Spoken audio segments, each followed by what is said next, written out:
From the Newstalk ZB newsroom, this is Newsfix. In this update, the health threat from vaping among young people has been labelled an epidemic. Anaesthetist Dr. Trent Cutts says the health sector is only now recognising the emerging threat of a low-regulation environment on vaping uptake. He says Australia has some of the strictest vaping rules in the world, while we're much looser, and the UK and US are somewhere in between. Cutts says we have some measures coming in now, including preventing new stores within 300 metres of schools and marae. I think the measures that are being introduced will be helpful, but probably don't go far enough to specifically look after our youth as we go towards a smoke-free New Zealand. Fresh efforts to help farmers knocked by Cyclone Gabrielle. The Rapid Relief Team charity is giving away free fencing packs to those in need at its community event in Wellsford at the end of the month.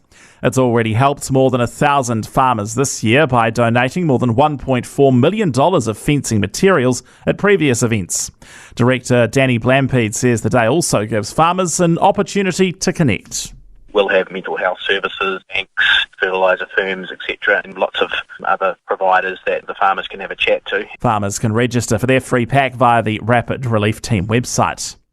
A state of emergency has been declared in Iceland, and 4,000 people have been evacuated after several powerful earthquakes raised fears of a volcanic eruption.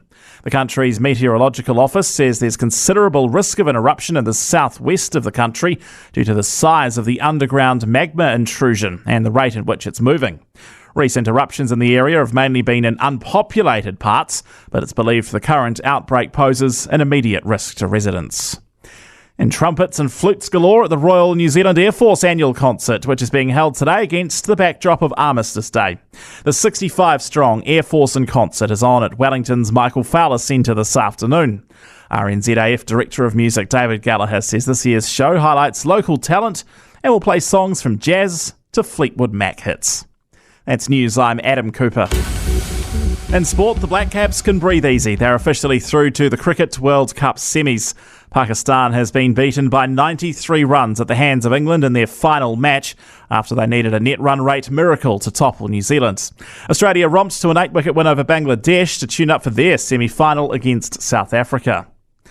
Arsenal's moved into second on the English Premier League football ladder after a 3-1 win over Burnley. The Gunners, reduced to 10 men late, have overtaken London rivals Tottenham after their second straight defeat, a 2-1 capitulation at Wolves.